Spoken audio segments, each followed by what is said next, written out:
Cloud9's victory. Thank you, gentlemen. And I'd like to start by addressing the point that Jap brought up in Champion Select, which was that Teammate was targeting some of the key factors, or just rather some of the factors, of the winning formula that Cloud9 had established here at the end of the split in banning away the Karma, picking up the Tristana, and the Orianna. So the question was raised, will Cloud9 be able to answer this, or will this kind of throw them off their game? Well, it seems, to some degree, that they do have another strategy they are able to run. Yeah, I mean, Sneaky got Ashe very comfortable on that champion, a long-time Cloud9 champion, and their bottom lane had great kill participation. This game was a good example of Cloud9 team play. Elimination actually ended the game only missing out on one of the kills. Same for Balls as well. He had good teleports in on his Maokai, which has been another really Cloud9 top lane champion for them. So they were still able to bring it together. The team play is definitely there. And Hai being on a champion like Shyvana that makes jungling very easy allows him to concentrate more on shot calling, I think, because Shyvana, you have to think very little about jungling. You just smash everything that's in front of you and AoE burn it down. So. All right, well, now let's talk about what this means, because this game did have massive implications. Cloud9 now finishes in 7th place, which means, one, they're guaranteed back into the LCS in the spring split of 2016. Perhaps greater than that, they get to keep their 70 championship points. Now, as we look forward, what happens here is at the end of the playoffs, one team will qualify automatically, given the win at the playoffs. The second team will qualify based on championship points, which means there's 5 teams left in the NALCS that have championship points. 4 of those teams go into the gauntlet. So Cloud9's 70 points only needs to be greater than one other team's points in order to make it to the gauntlet. So there's a very high likelihood that they actually do make it into the gauntlet.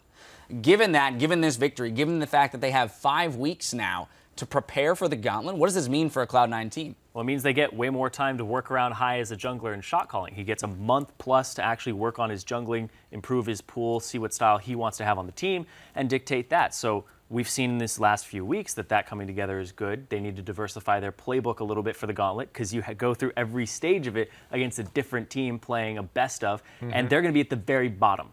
And they have to work their way. They would have to win all the way through. Yep. I think it's also good that they actually have Meteos still on good terms with the team, because Hai can still learn a lot from Meteos. I think they should have those two work closely during their time off and in preparation for this, especially because next patch, it's a huge Elise patch, and they've got the original North American Elise player there sitting on the bench. Right, so make use of him. Right, exactly. Using at least Meteos talk as a to him. resource. At least get some training on the champion. Right. Well, we'll see if he can. We'll see if he can make those adaptations, as he has favored some of the more aggressive devourer jungles like Shyvana. You know, now then for the side of Teammate, though, you know, this is a huge blow to them at the end of the season. We do have to touch on it. It was mentioned before as well that Cali Trolls, his hope was to, you know, at least keep Teammate in the NALCS. Now they're fighting for their lives as they move down to the promotion tournament. And this was a game that actually had a few fights that were very close to going either way. We saw many times Cloud9 getting out of fights with 4 members in blinking red health. You know, that's a huge blow to Teammate to have gone out this way. Yeah, Teammate got slapped around a little bit this entire season. They had to bring on a new AD carry. They had to bring on a new mid laner without a whole lot of preparation. And to be able to come to this point, almost make it and be secure, I feel like they've been improving kind of bit. When they brought in new people, it's just not ideal situation. Very, very minor improvements. They get some time. They get some time to look at promotion tournament. And Cali, if he's going to stay for that promotion tournament, which I assume he is, because his goal is to keep the team in the LCS, they still have that time. Like, that's pretty much all I could say about it is they've improved a tiny bit. Yeah, well, the good news is that they do also have some time before that promotion tournament to get things back in order. You know, there's still more action coming up with our next bout, Team Impulse versus Gravity, in a fight for 3rd place. So stay with us.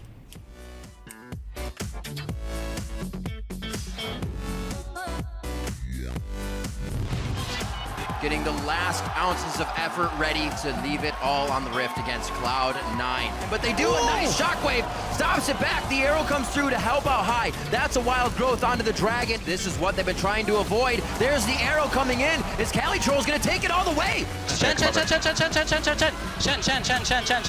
shit. Someone kill Shen. Okay, we're good. Push, I got Righteous. Go. Goading them if we can. Get Ori. She comes. Okay, nice turn. Dominating performance, a throwback to the Cloud9 of old to guarantee that they stay in the LCS for next split.